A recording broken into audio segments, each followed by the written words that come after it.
thrust to lift ULA's Vulcan rocket away from Cape Canaveral Space Launch Complex 41. Shortly after liftoff, the rocket begins a pitchover to attain the proper flight path, while minimizing the dynamic pressure it experiences during flight. Vulcan then reaches Mach 1, the speed of sound. With the ability to add 2, 4, or 6 solid rocket boosters, or SRBs, Vulcan can be precisely configured to take any mission to space, from low Earth orbit to Pluto and beyond.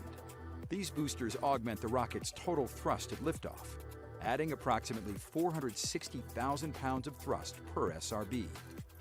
With their propellant expired approximately 90 seconds into ascent, the SRBs burn out, followed by jettison.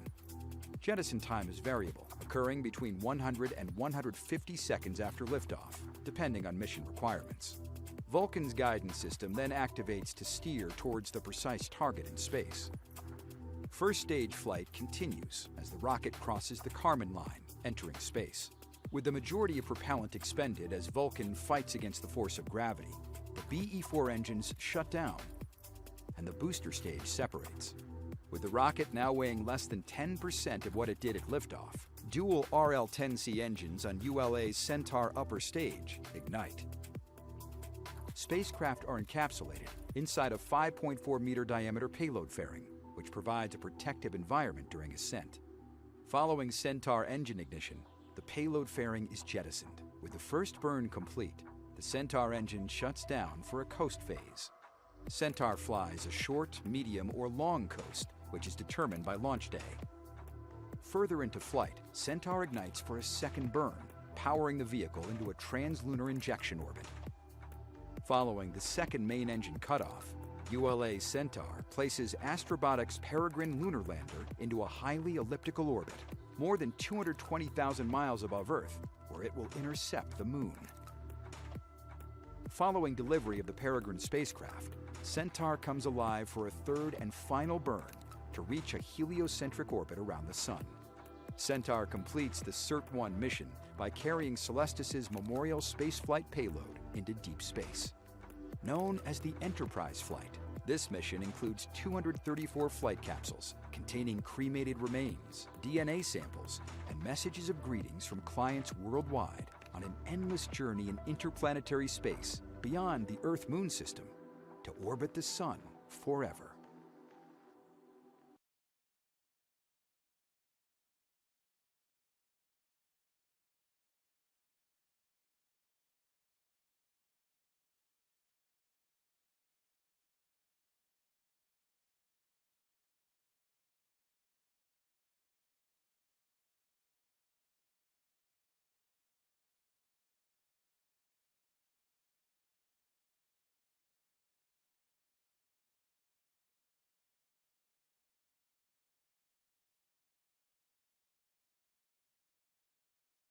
$249. FTS internal.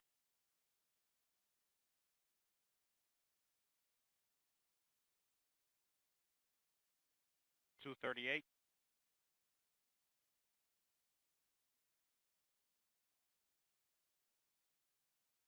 $230.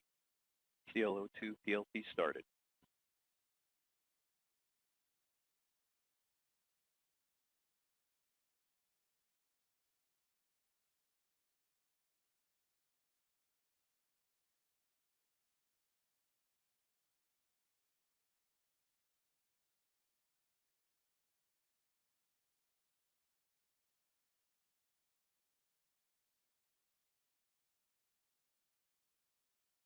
$159.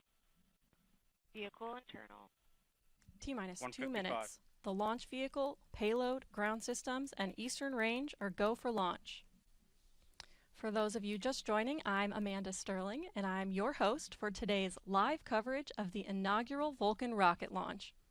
The team is not working any issues, and we're on track for an on-time liftoff at 2:18:38 a.m. Eastern Time. FCS armed.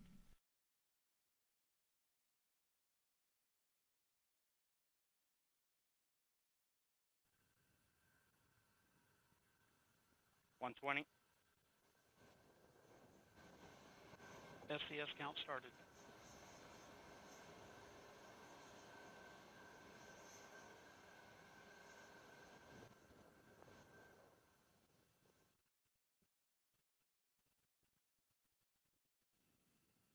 1 minute. T-minus 1 minute. Range status. Range green.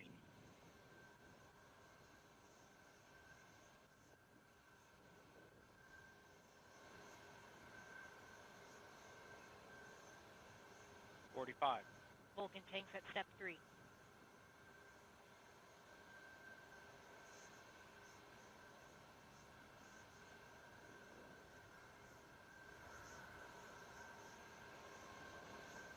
.30. BE4 start box, go.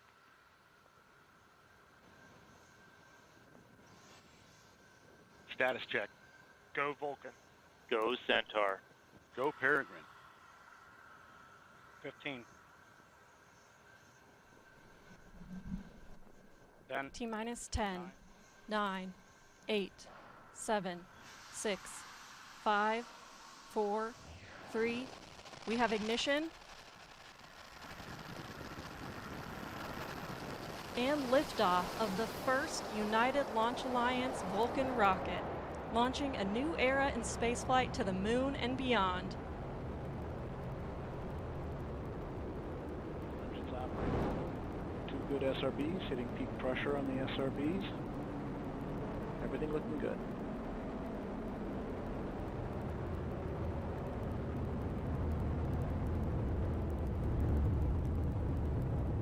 And we've got pitching yaw programs in, coming into normal rates for that event.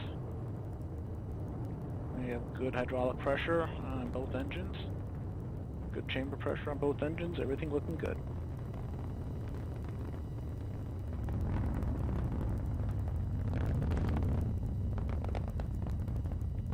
Coming up on 60 seconds into the flight, everything looking good. 2 good engines, 2 good SRBs. Body rates look good, nice and smooth. And we've hit our first throttle point on the BE4s, everything looking good. And we have passed through Mach 1, we are now supersonic, coming up on max Q. We've had max dynamic pressure, everything looking good, we're rolling off on the SRBs. And we have cutoff on the SRBs, coming up on jettison in approximately 30 seconds.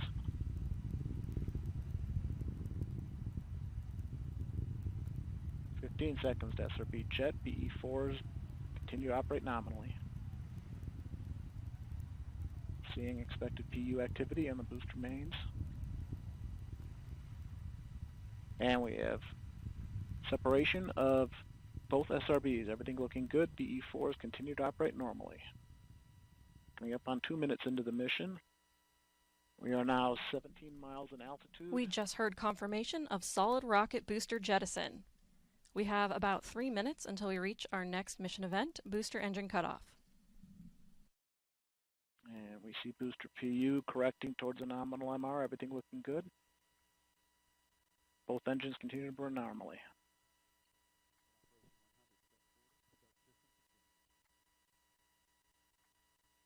And we now weigh approximately half of our liftoff weight, everything looking good. And we fired the pyro valve, activating the reaction control system on the upper stage. Pressures are rising as expected. PE4 continues to operate normally.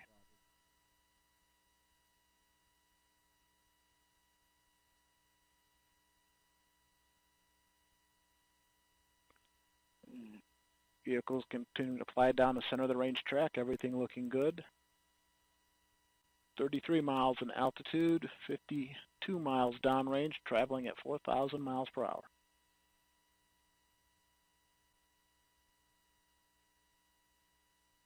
Continue to see excellent performance out of the BE4s. Chamber pressure nice and smooth.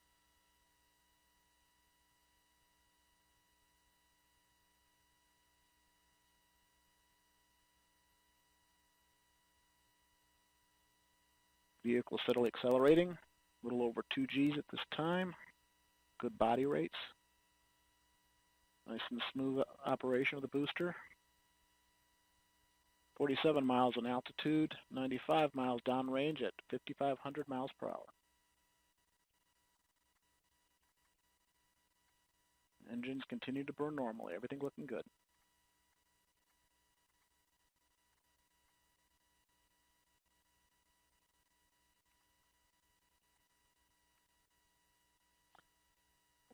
vehicle now weighs 1/4 of its liftoff weight as we pass through the Kármán line.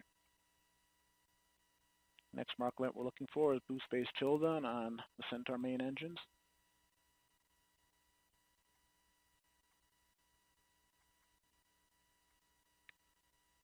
Booster mains continue to operate normally.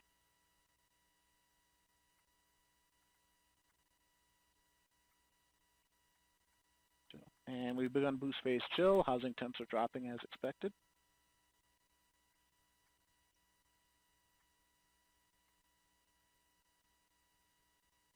Coming up to the end of boost phase, approximately 10 seconds to BECO. Throttle down in preparation for BECO. We've completed boost phase chill down, and we have cutoff. Coming up on Vulcan Centaur separation. We have Vulcan Centaur separation. Everything looking good. Coming up on the Centaur phase.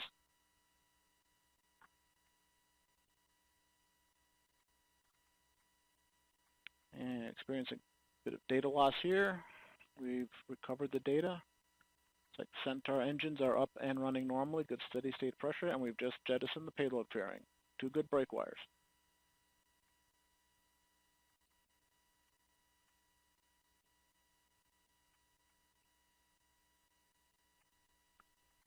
And good steady state operating levels on the Centaur mains.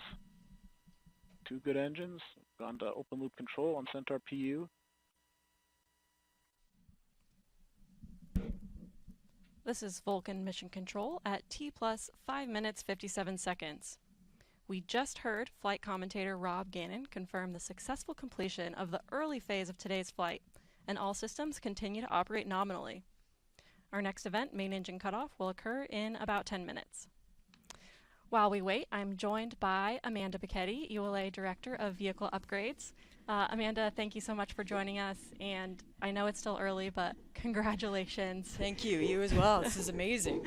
How did it feel to watch the Vulcan rocket lift off for the first time? Oh, just absolutely amazing. I didn't expect it to be the way it was. It just, my heart is still pounding. It was excellent, and just I'm so proud of all the work that the team did to get where we are today. Absolutely, and developing a new rocket is an enormous endeavor of which you were a huge part. Again, we're still early, but how do you imagine the whole Vulcan team is feeling right now? I feel like they have to be the same way, you know, smile ear to ear. I know the team is at all our sites, friends and family. They've been supporting us for many years to get to where we are, so I'm sure they are jumping up and down just like me. It's been amazing. How is the Vulcan rocket going to change the industry? Yeah, that's a great question. So Vulcan is very much based on our heritage rockets, the Delta IV and Atlas V vehicles, but we've brought in a lot of new innovation and capabilities that are going to allow us to even better support our warfighters, exploration, as well as connecting the world. And the great thing about Vulcan is it's highly versatile, meaning we can use that vehicle to do anything we want, allows for affordability for anybody who needs access to space. Absolutely. And so this is the first certification flight. What are the next steps for Vulcan after this? Yeah, so with the first flight, we are well under the way from a certification perspective. We do have a second flight that we'll need to do here later this year. Once that completed, we'll have about 2 months or so of post-flight data testing, and then at that point we will be certified by the U.S. Space Force, and we will be ready to fly all of their important payloads for them. Awesome. Well, again, thank you so much for joining us, and we'll let you get back and watch the next mission Excellent. events. Congratulations again. Thanks, you too.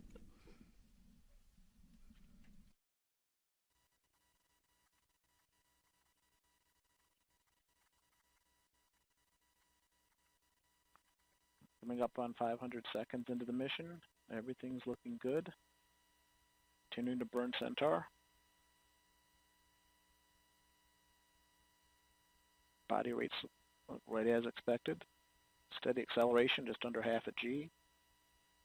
And we are now 235 miles in altitude, 836 miles downrange, traveling at 11,150 miles per hour.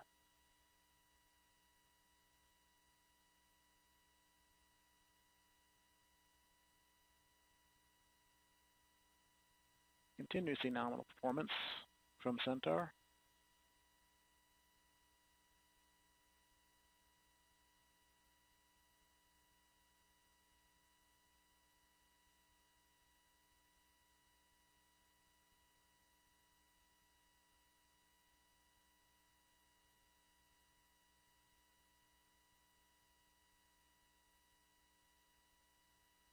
approaching the halfway point of this first burn of Centaur. Everything looks good.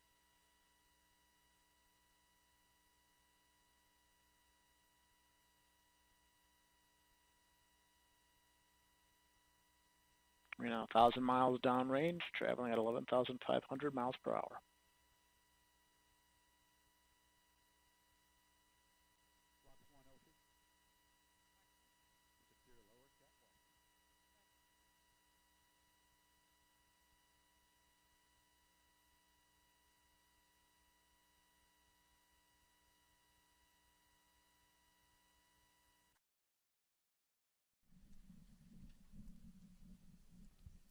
This is Vulcan Mission Control at T plus 10 minutes 7 seconds.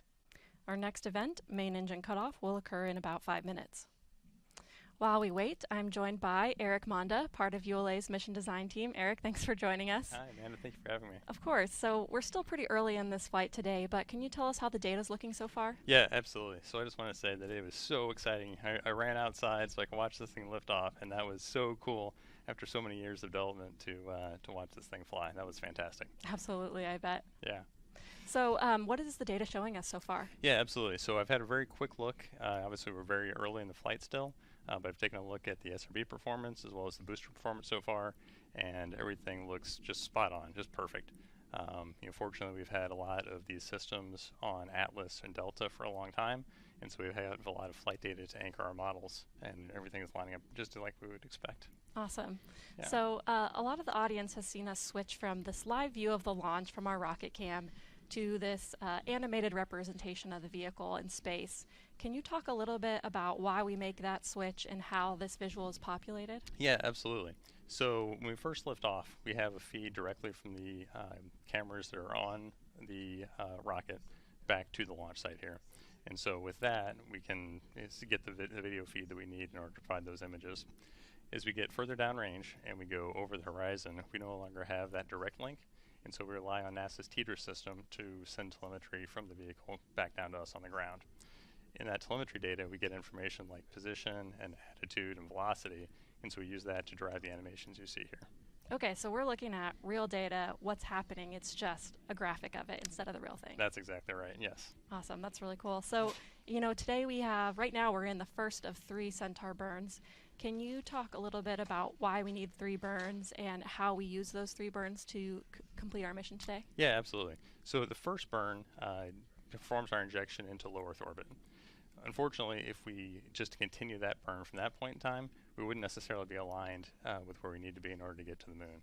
So what we do after we get to low Earth orbit is we shut those engines down, we coast around until we get to the right spot to do that, and then we light those engines up again.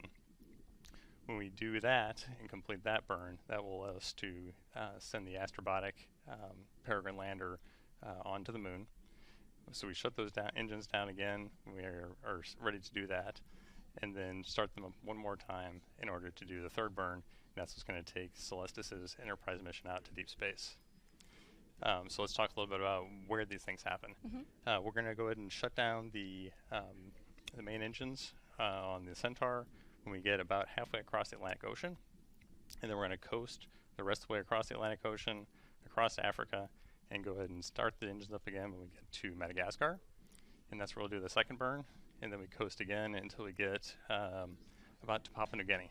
And when we get over Papua New Guinea, that's where we'll go ahead and do that third and final burn.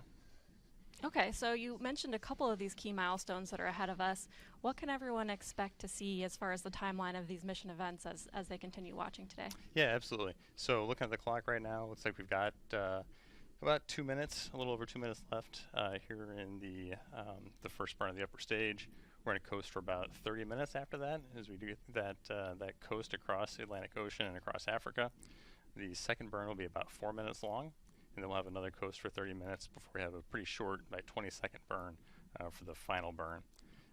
Once we've done that, then we've got some engineering demos we're going to do before we finally safe the stage and shut everything off. And then about 4 days later is when the Centaur will leave the Earth-Moon system and be off on its way to deep space. Awesome. Well, thank you so much for sharing that with us, and thanks for joining us today. And we'll let you get back to watching those next events. Absolutely. Thanks so much, Amanda. Thanks.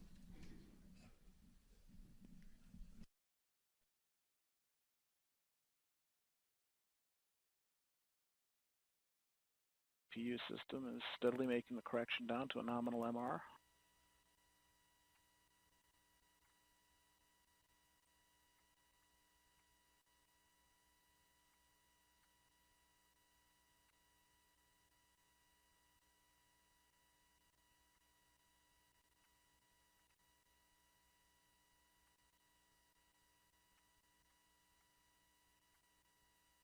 Or 1 minute, D'Amico.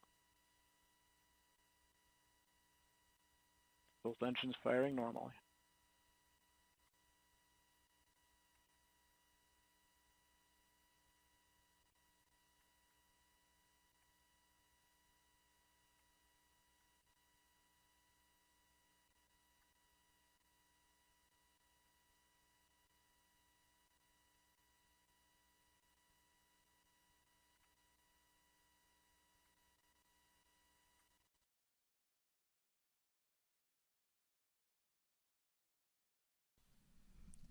This is Vulcan Mission Control at T plus 15 minutes 30 seconds.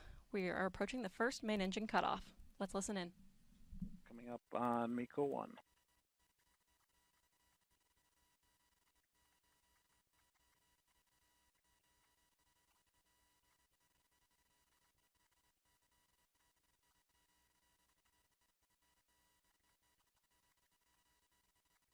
On to open loop control on MECO. We have cutoff. Both engines show normal shutdown signatures. We have settling established, 85% duty cycle. We are now in a 27-minute, 51-second coast duration to second burn of Centaur.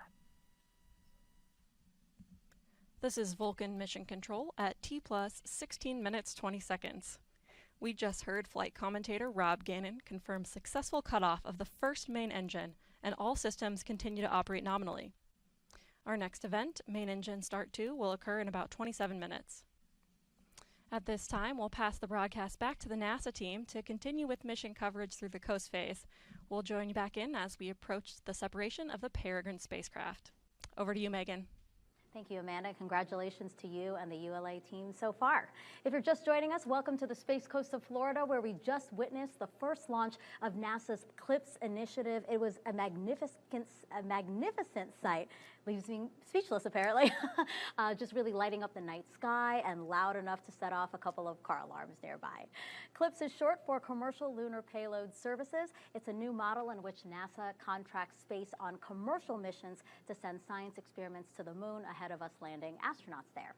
For today's launch, NASA selected Astrobotic to deliver its 5 lunar instruments. This is the first mission for its Peregrine spacecraft. Today was also the first launch of ULA's new Vulcan rocket. Again, congrats. It lifted off from Cape Canaveral Space Force Station's Launch Pad 41. Our broadcast here on NASA TV will continue through Peregrine acquisition of signal, which is expected to happen at the earliest around 3:17 a.m. Eastern Time. With me now is Sandra Connolly. She's the Deputy Associate Administrator of NASA's Science Mission Directorate. Good morning, and thanks for being here, Sandra. Good morning. It's a thrill to be here. Yeah, what did you think of the launch? It was amazing. Yet another beautiful ULA launch. Totally spectacular, and it's super exciting to know that now our Peregrine 1 lander is on its way to the moon, and in about 2.5 weeks it's going to go into orbit.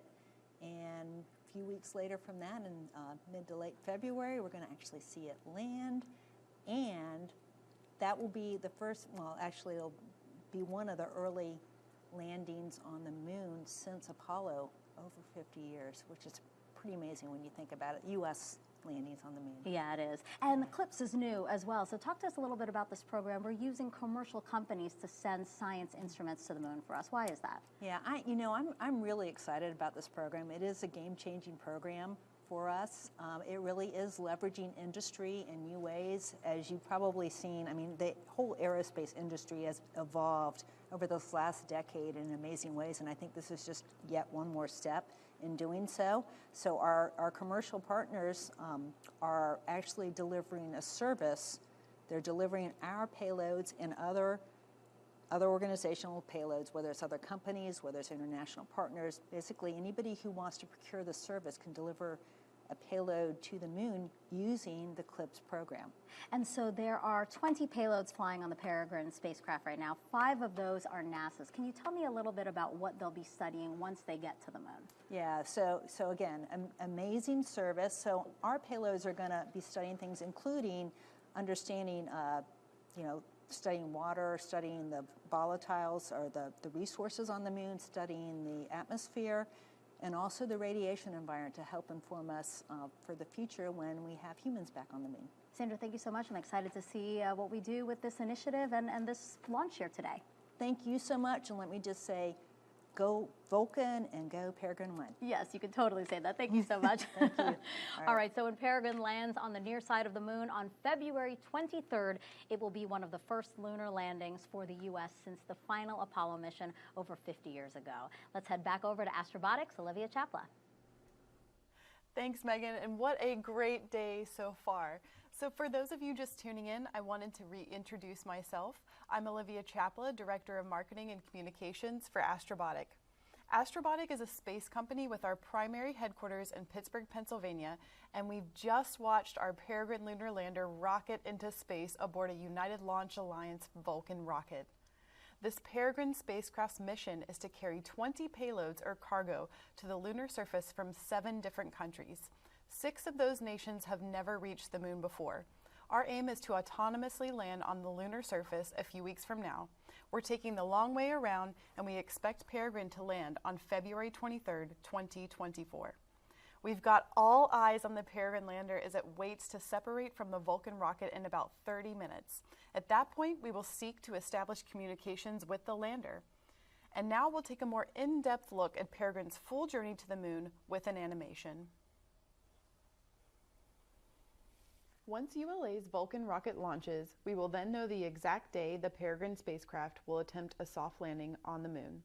The first landing attempt could be anywhere from 10 to 60 days from launch. Because this is Peregrine's first ever trip to the moon, our team is not taking a direct path.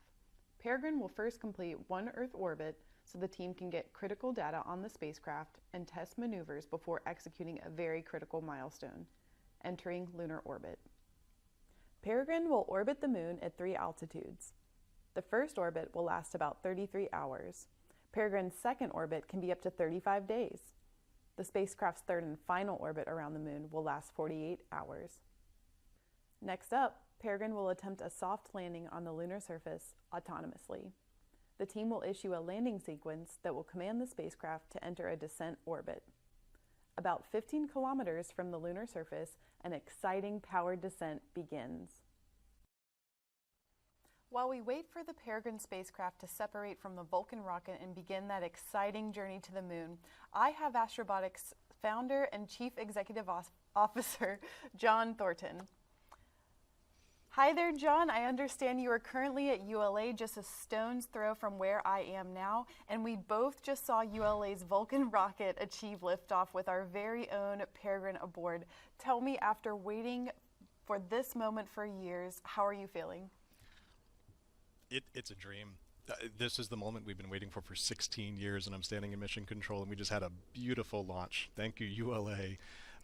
So excited. We are on our way to the moon. I can tell you and everyone else are in a really excited buzz today for sure. So tell me, what else do you think is the most important thing about our Peregrine mission today? So this is the beginning of the dawn of a new era for the surface of the moon and how we think about space. This is an opportunity for commercial payloads to fly to the surface of the moon on a regular, routine basis. That means our nation's scientists, our world scientists, can access the moon in ways never before possible. And we are seeing the beginnings of that right now as we speak on our journey to the surface of the moon. Our first mission carries 20 payloads from all over the world. 6 nations on board the mission will touch the surface of the moon for the very first time. It's a phenomenal, exciting mission to be a part of, and it's a real honor to be here today, and I could not imagine a better start to the mission. That's true. And what do you have to say to the Astrobotic team and to all of the payload customers who made today's mission possible? For 16 years, we've been pushing for this moment today. And along the way, we had a lot of hard challenges that we had to overcome, and a lot of people doubted us along the way. But our team and the people that supported us believed in the mission, and they created this beautiful moment that we're seeing today, working incredibly hard to make this possible. I can't thank the thousands of people between our team, our suppliers, our partners that have made this moment possible today. It's an unbelievable feat, and it is the culmination of all of everyone's effort coming together for this moment, believing in this possibility that a small company in Pittsburgh, of all places in this country, can lead America back to the surface of the moon. Thank you, John. Well, I'll let you get back to the team that are in Florida with us as we wait for the Peregrine spacecraft to separate from Vulcan's rocket in about 30 to 40 minutes. For now, Can't back wait. to Thanks, Megan. Olivia. Oh, thank you. Now, CLPS missions are an important step in returning to and staying on the moon. But these lunar landings that will help shape our future there are not without risks. Landing on the moon is hard. We're going back. Under this Artemis program, we're going to be sending humans to the moon for the first time since Apollo. So ahead of humans, we want to get up as much science, exploration, and technology experiments as possible. So CLPS starts facilitating a lot of the early science, the things we want to learn before we even send humans. CLPS stands for Commercial Lunar Payload Services, CLPS. The services part is the key element. Ordinarily, when NASA delivers a payload to the surface of the moon, they do it with a commercial partner, but NASA controls the building of the vehicle. Now, we're buying the service of delivery of our lunar payloads to the surface of the moon. It is a delivery service, akin to a delivery service that you'd have here on Earth. NASA will provide payloads to a commercial company.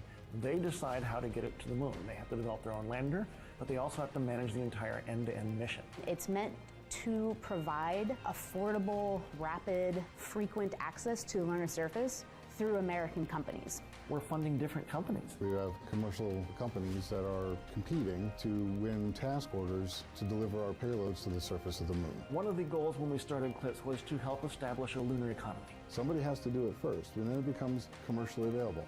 Then they're able to crank them up.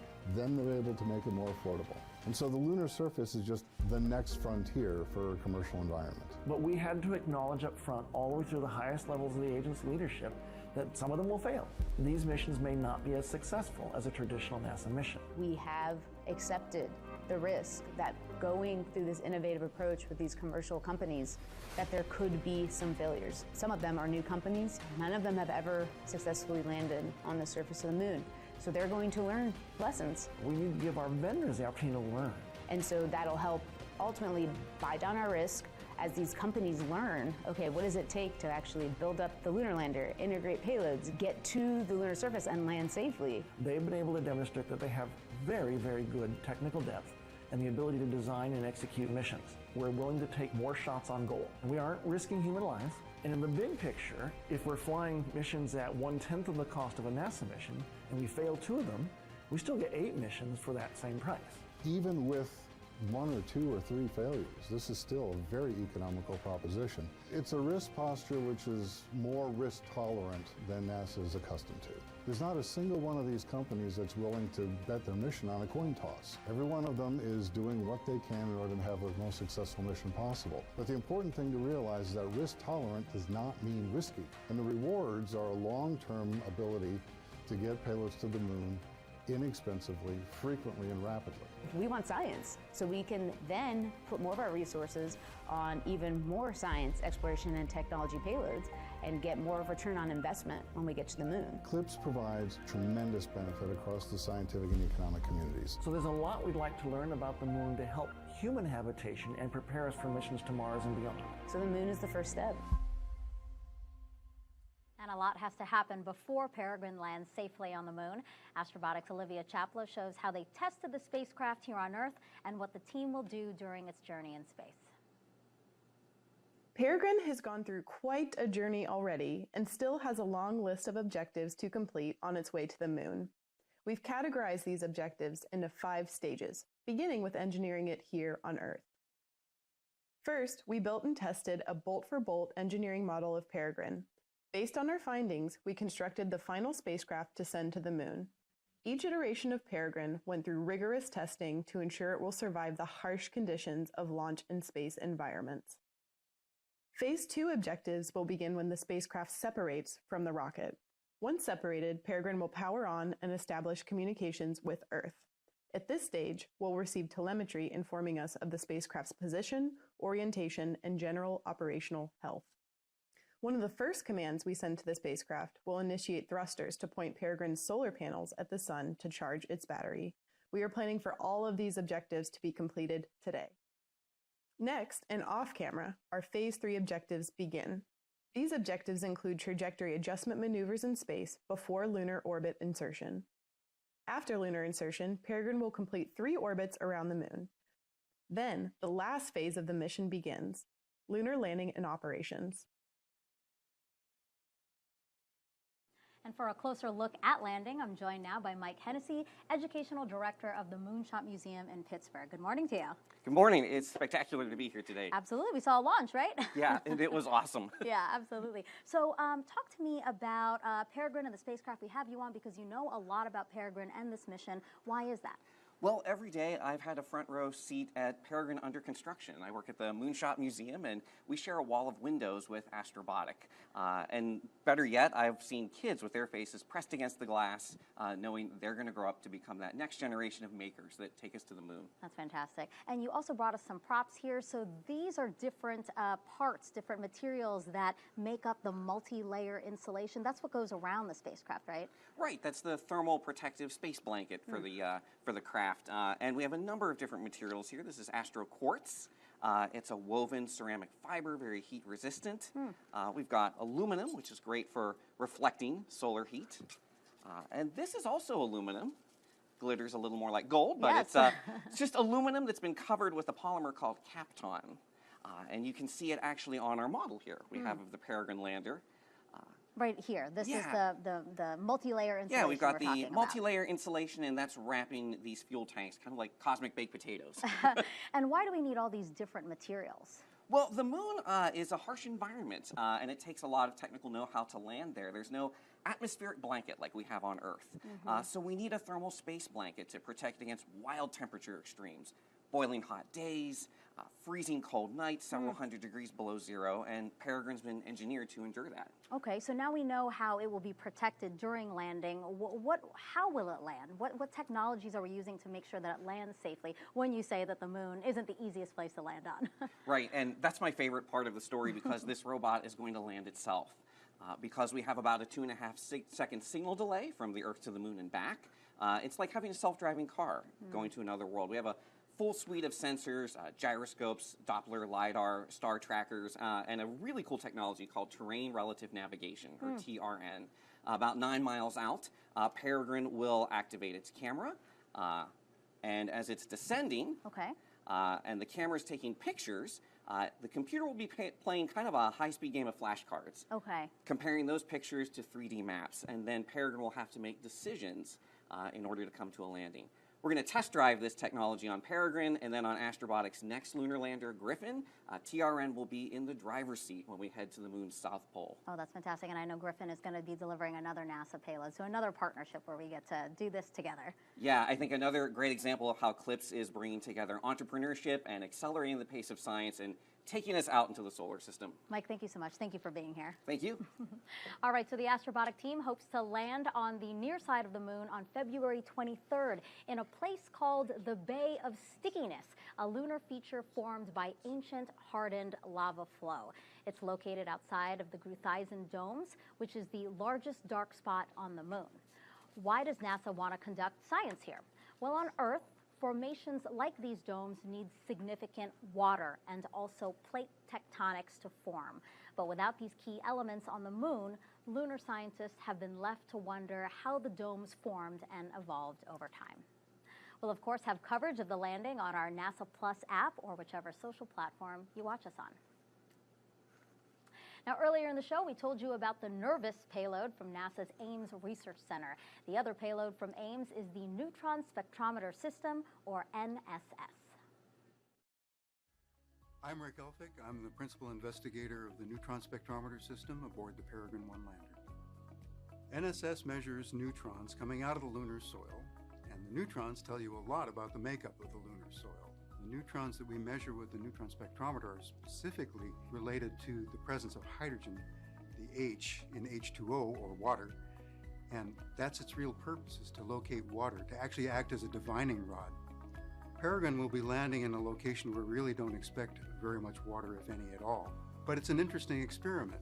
The exhaust system of its descent engines will actually spray paint the surface with its exhaust. And part of that exhaust is water, and some of that water is actually going to stick onto the surface of the moon. Then after we land, NSS can monitor how that water goes away as the sun rises at the landing site and the day gets warmer and warmer. Water is really important as a resource for exploration. Astronauts need it for drinking water, but you can also use it by splitting it up into hydrogen and oxygen as rocket fuel. So if you can find water in place where you're going to, that means you can use it there and not have to bring it up from Earth. Now, NASA has 2 more payloads flying to the moon today. We're going to tell you about both of them in just a few minutes. But first, let's introduce you all to Chris Culbert, Program Manager for CLPS out of NASA's Johnson Space Center. Good morning to you. Good morning, Megan. Thank you. It's a wonderful day. It is. We just watched the launch. What did you think? It was amazing. Oh, my God. What a wonderful feeling. That rocket was gorgeous. Yeah, and so NASA has 5 payloads hitching a ride. Tell me about the different things that they'll be studying and why they're studying those things. So, this early mission for CLPS, this is our first mission. So our first 2 early missions are mostly carrying small instruments that help us learn more about the environment at the moon.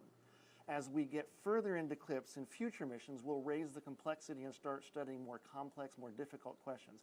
But at the beginning, we're mostly trying to characterize what the moon is like, what the radiation does, what kind of environment we can find there. It doesn't have an atmosphere, but there's particles and dust and other things. We're trying to get more information about that so that we can help guide future human missions more effectively. And how soon could we see data from some of those instruments so that we can start creating that fuller picture? We'll start getting data back within hours of landing on the moon.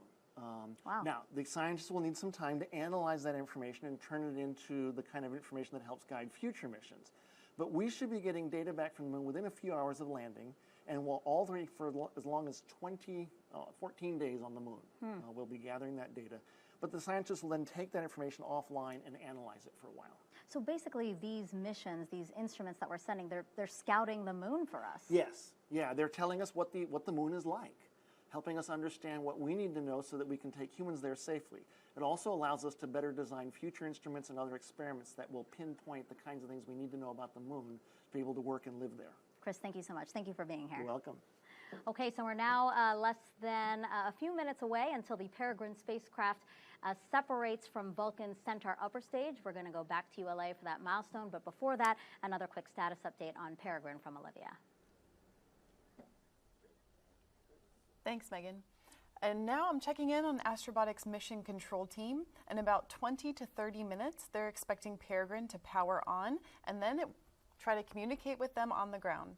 Peregrine will establish ground communications with NASA's Deep Space Network, and then we will begin receiving telemetry. As we wait for those milestones, here's an in-depth look at the inner workings of the Peregrine lunar lander. And now we'll take a look at the Peregrine spacecraft. You'll notice that we've removed the MLI or multi-layer insulation so we can better see the inside of the spacecraft. Throughout Peregrine's journey, they'll keep an eye on the spacecraft's temperatures, pressures, power levels, and communications system. Solar panels at the top of Peregrine charge its batteries to power the spacecraft. Moving down towards the center of the spacecraft are the payload decks. You'll notice the decks have a unique isogrid pattern that we've used as an inspiration for a lot of our graphic design for the mission. This structure pattern optimizes the sturdiness of the payload decks while also minimizing its weight. Affixed to these decks are all 20 payloads. 20 individual pieces of cargo from 7 different countries are aboard these 2 main decks. Peregrine has 12 attitude control system engines, called thrusters, that are used to orient the spacecraft. You can see 4 large propellant tanks filled with monomethyl hydrazine and multiple mixtures of oxygen-nitrogen, or MON, as oxidizer. Mounted to the bottom of the spacecraft are 5 main engines that will slow the craft down as it approaches the lunar surface. These engines use a hypergolic bipropellant pressure-fed system. Believe it or not, Peregrine will use the majority of its fuel in the last 15 minutes of the mission as we attempt a soft landing on the lunar surface. Peregrine has 4 landing legs attached to its base. These legs have a honeycomb structure on the inside that will crush to absorb the impact of Peregrine landing on the lunar surface. Peregrine is designed for an autonomous landing. That means it will use complex computing and a suite of sensors instead of human pilots. There are 2 antenna relays and a high-power transponder to relay communications between the spacecraft and the Astrobotic team. The relay will connect Peregrine with NASA's Deep Space Network, or DSN, utilizing the same dishes that communicate with the James Webb Space Telescope as well as other historic missions. And the last major feature of Peregrine is something you can't see. It's the hundreds of people who have worked on, tested, and gotten the spacecraft to the launch pad today. A shout out to the team we like calling the Astrobots, and a shout out to our payload customers who are sending their items to the moon with us. Your continued commitment to science and lunar exploration is important for humanity. The Peregrine lunar lander has 20 pieces of cargo called payloads aboard. You can find the full manifest on Astrobotic's website, but here is a look at a few of the payloads. IRIS rover. This is a student-built rover with a mission to take photos and send them back to Earth as it drives across the lunar landscape. Once Peregrine lands on the moon, IRIS will deploy to the surface to begin its mission. And here we have another Carnegie Mellon University payload called Moonark. Moonark is seen as a cultural museum to the moon. Comprised of 4 independent chambers and weighing a combined total of 10 ounces, it contained hundreds of images, poems, music, nano-objects, and earthly samples. Next, we have Colmena, a fleet of micro-rovers and the first Latin American scientific instrument ever sent to the moon. Consisting of 5 small rovers, it will demonstrate a coordinated moon exploration.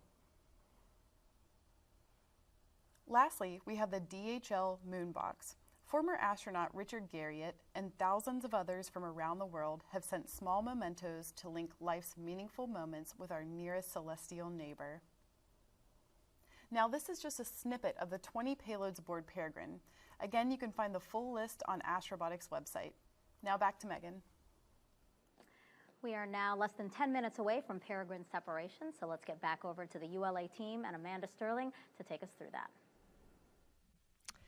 Thanks, Megan, and thanks to those of you who are still following mission progress of ULA's Vulcan Cert-1 flight. For those who are just tuning in, I'm Amanda Sterling, and I'm here at ULA's Advanced Spaceflight Operations Center at Cape Canaveral Space Force Station in Florida. ULA's inaugural Vulcan rocket lifted off on its first flight test at 2:18:38 a.m. Eastern, and all systems continue to operate nominally.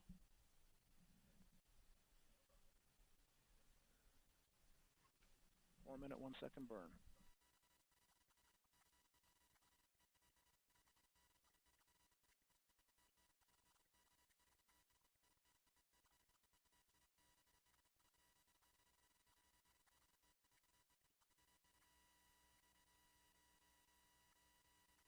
And we've begun pressurizing the propellant tanks in preparation for second burn.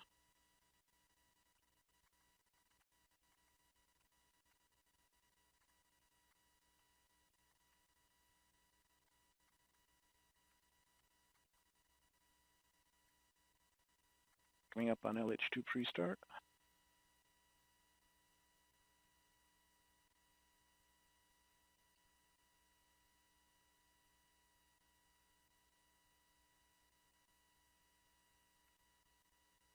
LH2 pre-start.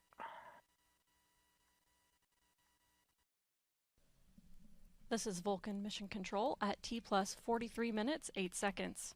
Coming up next is the second main engine start of ULA's Centaur upper stage. Let's listen in. Change to the start position, everything looking good.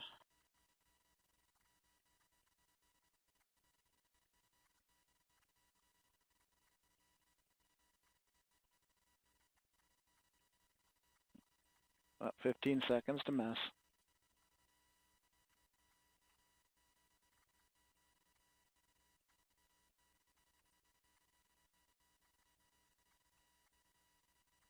We have ignition, full thrust, 2 good engines.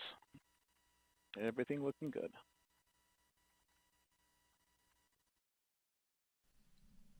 This is Vulcan Mission Control at T plus 43 minutes, 57 seconds. As we approach Peregrine separation, let's learn more about the first spacecraft to launch in NASA's new CLPS initiative to have American companies send its science experiments to the moon. Astrobotic is a full-service lunar company. It starts with our terrestrial testing and development services that can build propulsion systems and test propulsion systems on Earth, to the sensors that make precision landing possible, to our rovers that will deploy down on the surface of the moon, to one day our power systems that will deploy on the moon and provide sustaining power for infrastructure on the surface. Astrobotic is in all of those businesses, and we are in the business of making space accessible to the world, and the moon is just the beginning. The big thing that we're known for is our 2 lunar missions to go to the surface of the moon. Our first one is about to launch, and our second one flies in 2024. The Peregrine mission is important because it's among the first commercial missions to return to the surface of the moon. This is the first time as a nation going back since Apollo. It's the first time for 6 nations that could land on the surface of the moon with our mission. This is the dawn of a new era of affordable, routine, regular access to the surface. What that means is our nations and world scientists can access the moon on a routine, regular basis. They don't have to wait for the culmination of their career for one single super mission. They can go back again and again and again. It's the beginnings of learning about the resources on the surface of the moon, and potentially one day turning those resources into something that we can use in space, and maybe one day return back here to Earth. Peregrine's development was a years-long process that included many people, like engineers, welders, and technicians, who designed and built the spacecraft. Landing a spacecraft on the moon is very complex. The team worked long hours to get Peregrine to the launch pad. To be on the pad today with our spacecraft strapped to a giant 200-foot tall launch vehicle ready to blast into the heavens it's a little surreal. It's a moment I've been dreaming about for 16 years. And to see it all on one rocket, it's terrifying and exciting and thrilling all at once. Our Peregrine lunar lander starts its journey to the moon in Florida on a Vulcan launch vehicle. That will blast us into translunar injection, heading us straight out to the moon, where we will enter lunar orbit and start our descent down to the surface. At this point, engines are firing, all eyes are tuned in, and as we soft touch down on the surface of the moon, that marks the beginning of our surface operations and our payloads deploying. As a nation and as a company, as individuals, we all persevere to overcome challenges, and we're going to continue to do that. And this first mission is just our first step, our first attempt to make space accessible to the world, and it certainly will not be our last.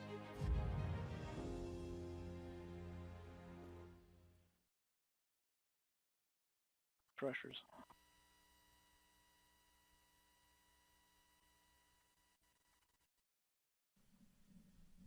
This is Vulcan Mission Control at T plus 47 minutes 8 seconds. We're a few seconds from the second main engine cutoff. Here's Rob Gannon. 30 seconds to nominal MECO.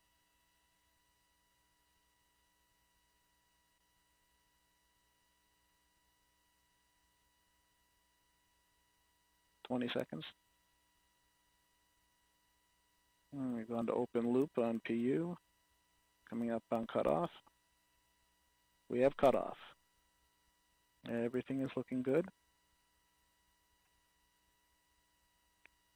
And we are now in a 2-minute 49-second coast phase of spacecraft separation. We've got full settling going after MECO. And we're reorienting to spacecraft SEP attitude.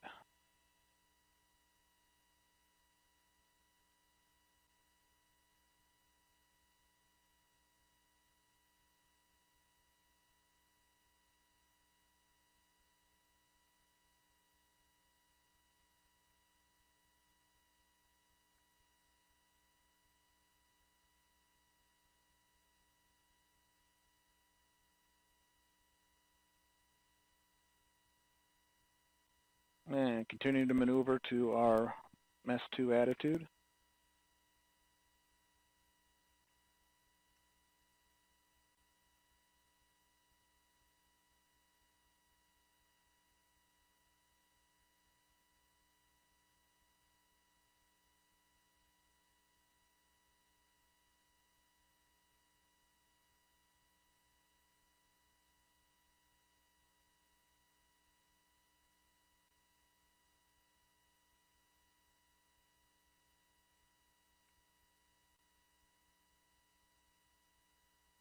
And we're inside a minute and a half to spacecraft separation. Body rates are nulling out.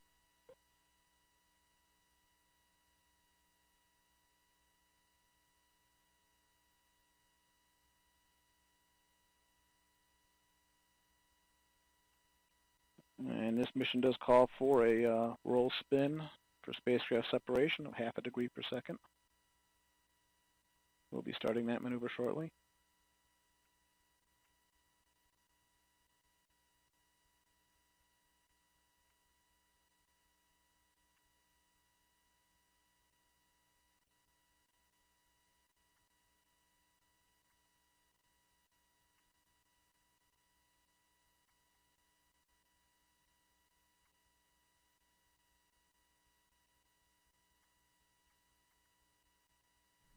This is Vulcan Mission Control at T plus 50 minutes 10 seconds. Vulcan has executed all mission events expected, and we are now approaching delivery of the Astrobotic Peregrine commercial lunar lander into a highly elliptical orbit, more than 220,000 miles above Earth to intercept the Moon. Let's return to flight commentator Rob Gannon as we approach separation. We are spinning down.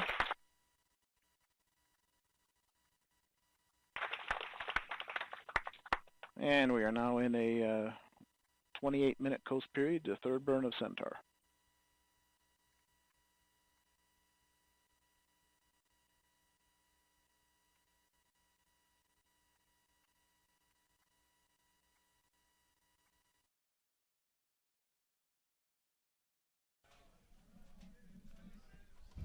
This is Vulcan Mission Control at T plus 51 minutes 6 seconds.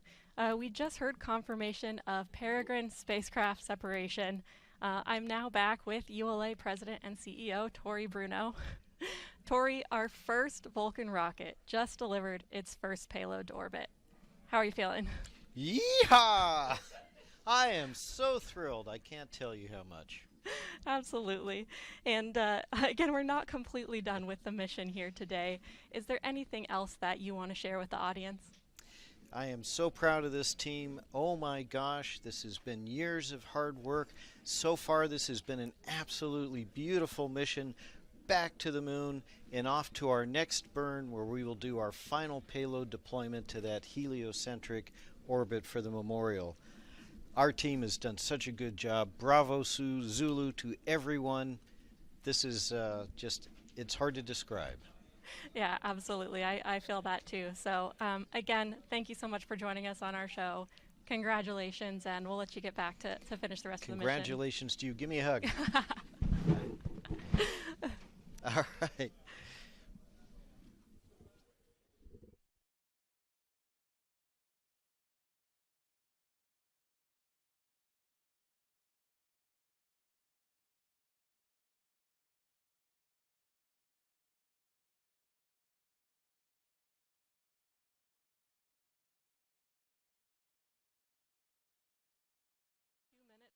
Seconds. We're going to pass the broadcast back to the NASA team to continue mission coverage. We'll be joining back in as we approach the final engine burn. Over to you, Megan. Thank you, Amanda, and well done, ULA team. So throughout the broadcast, we have been telling you about the 5 NASA payloads that are flying on this mission. We've shown you in depth 3 of them, and now we have the final 2. So NASA's Goddard Space Flight Center has 2 payloads aboard today's flight, and one of those is the Peregrine Ion Trap Mass Spectrometer, aka PITMAS. Its job is to understand the release and movement of lunar surface volatiles like water. My name is Barbara Cohen. I am the principal investigator, or the lead of the science team, for the Peregrine Ion Trap Mass Spectrometer. PITMAS, the instrument I work on, is going to inform our understanding of the volatile cycle on the Moon. That is water, carbon dioxide, methane, all sorts of fun molecules that we want to measure on the surface of the Moon and in the lunar exosphere. So we are trying to learn about the water at the poles by going back to where it comes from, to the solar wind and micrometeorites that are coming in now, and understanding how much is there now, how much could be there in the future, how much was there in the past. We're interested in that atmosphere and what it's made out of, and that's what PIPNIS will monitor. The reason it's so important to measure the lunar exosphere is because that is a process that's happening today that includes all of the things we're interested in for human exploration. Our Artemis program is going to the South Pole because there are resources there. If you don't have to bring your water with you, if you can use the water that's there, that saves you a lot of mass going up with your astronauts. And the fifth and final NASA payload we want to show you is the Laser Retroreflector, or LRA. It's a unique type of mirror used to measure distance, and this is why it's so critical for future missions. My name is Xiaolei Sang. I'm a LiDAR instrument scientist and also work on other laser instruments. The instrument is a laser retroreflector arrays. It's a small retroreflectors mounted on a shell, on aluminum shell, support shell. It retroreflects laser light back to where it came from. The purpose is to, number one, to have a fiducial marker, a precise fiducial marker on the lander so that we know exactly where that is on the lunar surface. It serves as a landmark for future missions if you want to go back and land it there. When you shine laser on it and it reflects right back at you, so it doesn't matter which way you're looking at it, and so that will help us to range from orbit to the lander as it passes overhead. All right, it's now been about 55 minutes since Vulcan and Peregrine lifted off from the space coast of Florida. Let's get back to Olivia and the Astrobotic team as they work to confirm acquisition of signal with their spacecraft. Thanks, Megan. As you saw, we just got confirmation that the Peregrine spacecraft separated from the Vulcan rocket, and now we are waiting to establish a space-to-ground communications connection. We expect for this to take a few more minutes. This connection helps engineers in Astrobotic's Mission Control Center pass commands, receive telemetry, and determine the location of Peregrine in space. Peregrine will be utilizing NASA's Deep Space Network, or DSN. They're 34-meter dishes in Australia, Spain, and California. These dishes are the same suite used to communicate with the James Webb Telescope, as well as other historic missions. So our flight director on console, Alex Van Hoven, will be calling out what is happening in Astrobotic's Mission Control Center. And now, as we look at Astrobotic's Mission Control Center, you can see the rows of our staff all monitoring the spacecraft. In the room today, we have 3 of 6. This is Mission Control Flight Director announcement. Repeat broadcast. This is Mission Control Flight Director with an announcement. The mission team is still waiting for communications with Peregrine with earliest AOS at 080905 UTC in approximate 2.5 minutes. To repeat, the mission team is still waiting for communication with Peregrine with the earliest AOS expected at 080905 UTC. And folks, that was Alex Van Hoven, our flight director on console. He is calling out UTC times, or sort of space times, and we're waiting for that acquisition of signal with the Peregrine spacecraft. Correction, earliest AOS at 0818 UTC. Earliest AOS at 0818 UTC.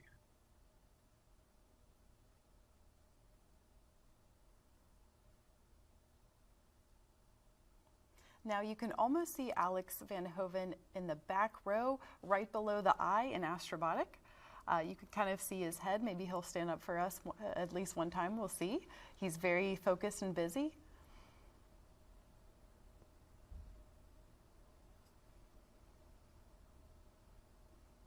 Today we have 3 of 6 flight directors on console for launch. Once we establish communications with Peregrine and the spacecraft officially begins its journey towards the moon, the flight directors will work in shifts so there is always one present in mission control. I would ask them to all give a wave, but they're definitely laser focused on their screens, checking up on the spacecraft.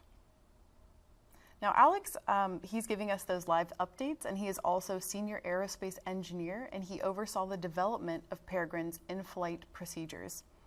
He developed his flight expertise as part of NASA's Goddard Space Flight Center.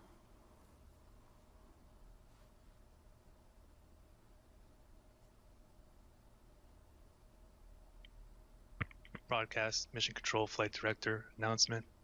I repeat, broadcast, Mission Control Flight Director announcement. At this time, Astrobotic has confirmed that we have established communications with Peregrine, and we are now receiving live telemetry. I repeat, we have just established communications with DSN and can confirm that we are receiving telemetry from the satellite.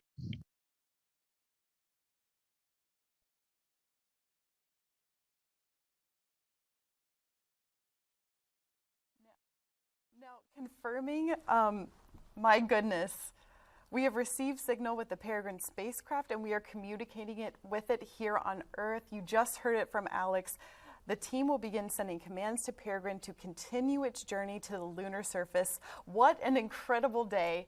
Now, thank you so much for continuing to tune in with us to watch this historic launch of Astrobotic's Peregrine lunar lander on its journey to the moon. I'm Olivia Chapla with Astrobotic, and it is such a happy day for Astrobotic. I'm kind of speechless. So back to Megan at the hostess. Thank you very much. Hey, congratulations, Olivia. I know that must have been really nerve-wracking to see such a big moment and it being finally here. So congratulations to her and the rest of the team. And actually right now here with me, I have Andy Jones, and he is the Director of Landers and Spacecraft for Astrobotic. And Andy, I saw you were over off the camera, but I saw you go, yes, as soon as we confirmed acquisition of signals. So talk us through that. How are you feeling? Relieved. More than anything else, relieved. I mean, getting communication is just so important to everything else we want to try and do. So now I can start enjoying the moment, enjoying the excitement of getting into space. Yeah, at least you didn't have to wait long. You know, there was a window, right? We got it right at the beginning of the possible window. So just a credit to all the great work the team has done to actually get it, to acquire it so fast. Yeah. It's just a brilliant set of machine, brilliant people working on it. So yeah, very proud. Yeah, what would you say to the team? You know, again, I know that you guys have been working on this for years. What would you say to them as it culminates in this moment right now? Get back to work. No. Not even going to give them a break. Okay, we're hard-working folks at Astrobotic, guys. No, extremely proud. The team should be extremely proud of themselves. It's been a fast road, a lot of setbacks, a lot of ups, lots of downs. The team took everything in their stride and, as you can see, achieved remarkable things. So proud of everybody, what they've done. Inspirational to everybody. Yeah. And what's next for Astrobotic and NASA? You know, it seems like we're going back to the moon for a second time, huh? It is. So once obviously successful completion of this mission, we have Griffin, which takes the Viper rover to the moon late 2024. Following that, we have as early as 2026, a tipping point where we do a demonstration of power transmission across the lunar surface. And also, Astrobotic is part of the national team led by Blue Origin to take humans back to the moon, and we're part of the cargo lander system for them. So a lot of things to look forward to. Lots to look forward to. Yeah. And just by one last question for you, I mean, just what do you think of this new initiative that NASA has to really bring in all of these small U.S. companies to hopefully help us all go back to the moon? This initiative is incredibly important. It allowed a small company like Astrobotic to actually deliver a lander to the moon.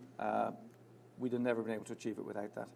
But the best thing is it's bringing a lot more creative minds, new thinking to the table, and that will help us accelerate the technologies needed to get us back to the moon and have a robust resource and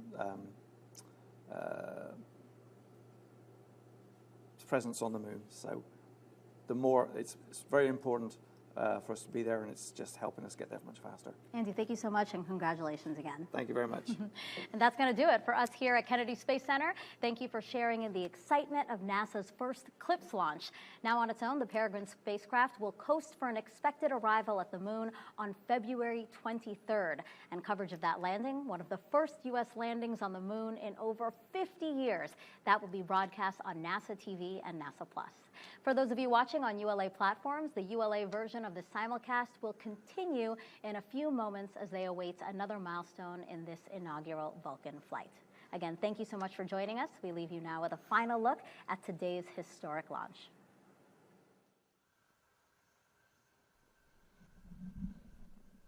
T-minus 10, 9, 8, 7, 6, 5, 4, 3.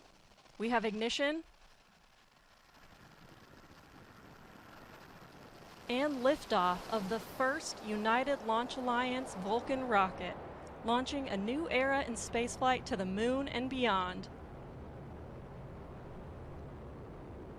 Both engines operating normally.